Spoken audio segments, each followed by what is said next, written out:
I'm Olayami Dabls, and I've been collecting beads since around 1983. I define myself as a storyteller more so than an artist. The difference between the two is a matter of philosophy, not the process in itself, because they both look the same. You see the end results. These were 3 row houses. A lady named Riddick donated these to me in 1994.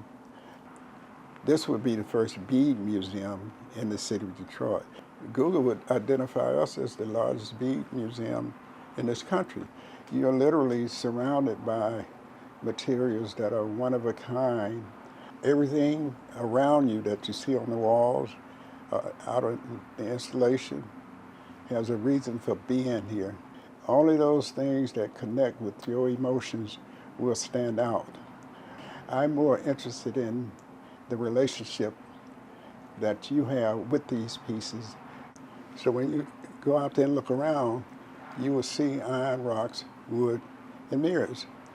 The metaphor that all of those came together under was the metaphor iron teaching rocks how to rust.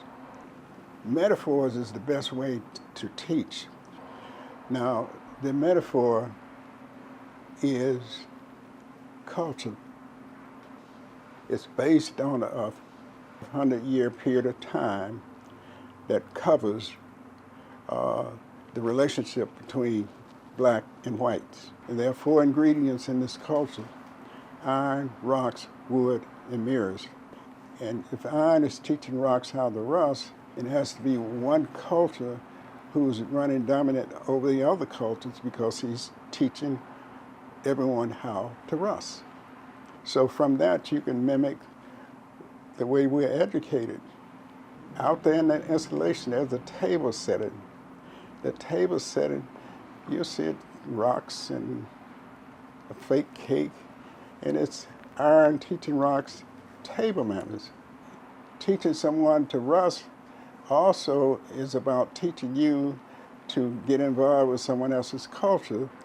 Every culture on this planet who use people who are identified today as artists, they always were absorbed into things in that particular culture.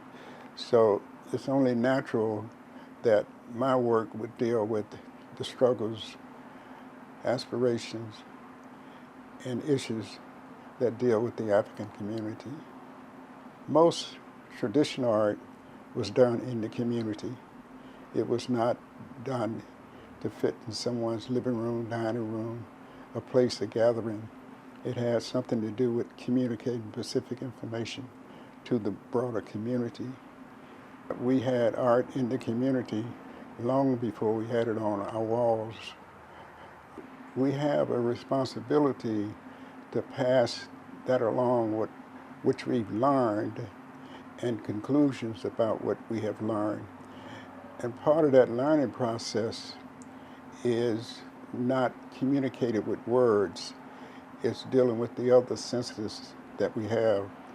You can see something and not know anything about it, but yet it can be a learning experience, because history is passed along through individuals, not through books.